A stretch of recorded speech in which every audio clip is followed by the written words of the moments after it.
Luluto ng ating crispy pata. So, sobrang crunchy siya. Ito siya. Nalagyan ko yan ng vegetable sa gilid para balance. Balance pang ano natin, pang tanghalian. Magluluto tayo uli ng crispy pata. Ito siya.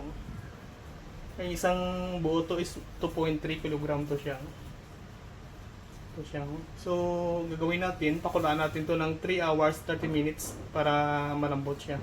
Ito lang pang sahog natin. Ito siya, garlic, bay leaf at saka whole peppercorn. Tapos ito siya, lagyan natin ng strainer sa ilalim para hindi siya dumikit kapag maluto siya. So, ang soup natin, ang tubig to, may lasa na to. Dagdagan na lang natin ng garlic.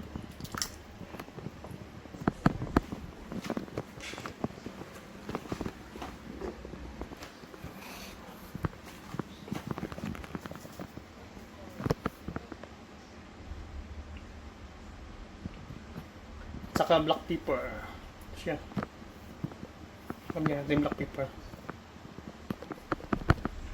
Ito siya, kahit ilagay natin to ang crispy pata natin, ang pork hack, may lasa na to. Ito siya. Ilagay na lang natin to siya. Ito siya.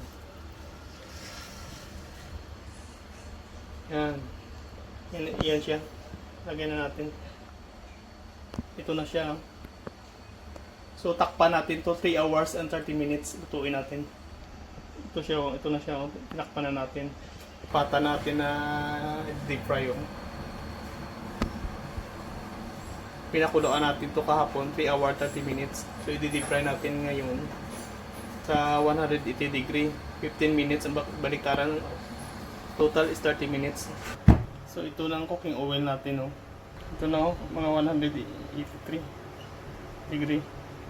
So ito na siya. Ito na siya, ilagay na natin. Mainit to. Takpan natin.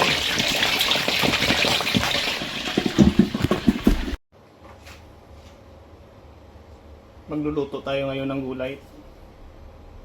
Napainit ko itong mantika at saka kawali. So una, onion, tapos garlic. Gulay ito sa ginisa to na gulay, lutuin natin ito siya.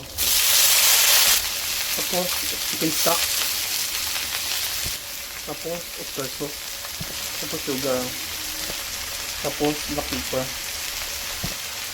Tapos stir natin.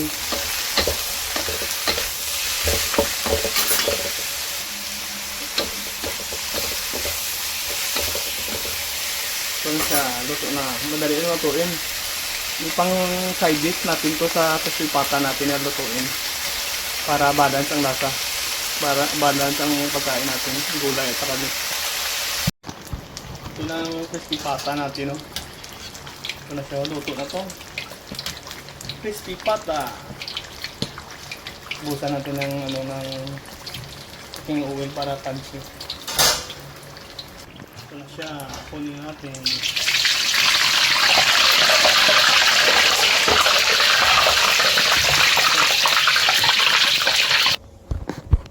Ito lang vegetable natin, ilagay natin sa itapping natin to sa crispy pata.